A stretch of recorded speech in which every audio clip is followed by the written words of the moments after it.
başına olmuyor. 2 kişi olması lazım.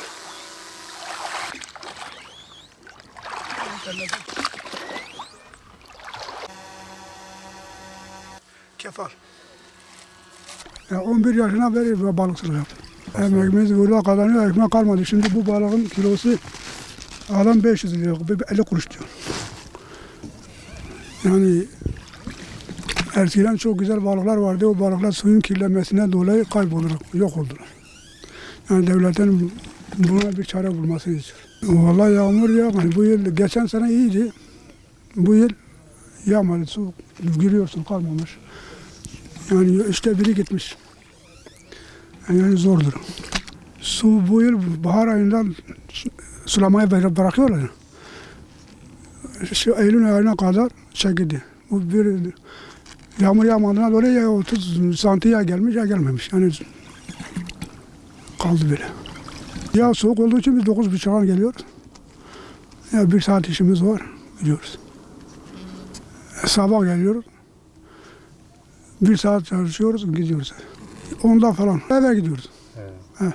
Ya kendine keyfine göre bazıları akşamüstü geliyor. Yani belli değil yani. Saati belli değil. Evet. İsteyen istediği zaman gelebilir.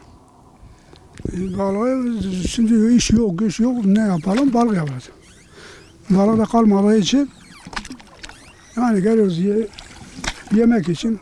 Zaten bak 10 kilo var, arkadaşlar getiriyoruz. Burada şey vardı. Kuraklıktan ziyade kirlenmiş. Kuraklık var yani çoktan 2000'den beri kuraklık var. 1-2 yıl yağmur yağıyor, birkaç yıl yağmıyor. Bak geçen sene iyiydi, bu yıl hiç yağmadı. Su çekildi, balık kalmamış. Yani suyla kirli olduğu için balık üremiyor. Yani devletin buna bir çare bulması lazım. Yani şimdi çok kirli, bu suyu analiz etse çok içinde civa var, zehir var, petrol var, her türlü şey var. Her türlü kimyasal var yani. Yani eskiden güzeldi, çok güzeldi. Müle geliyor diye hani devek eski devek nerede? Yani kurumuş her yer. Su yok, şey yok, bakım yok.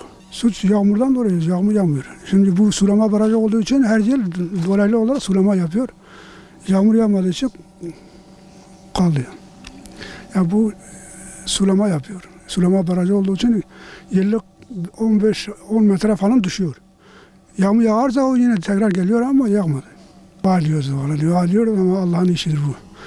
Allah'ın işidir. Allah biz herhalde yoldan çıkmışız, Allah da vermiyor. Ya biliyor, Kur'an'da geçiyor yani.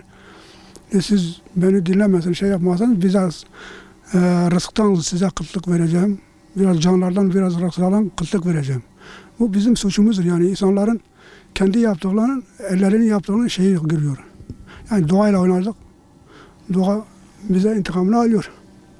Oynadık ya her yere çöp doludur. Her yere dedim ya kimyasal var, petrol var, şey var. Doğanın dengesi bozuldu. Yani odur ya.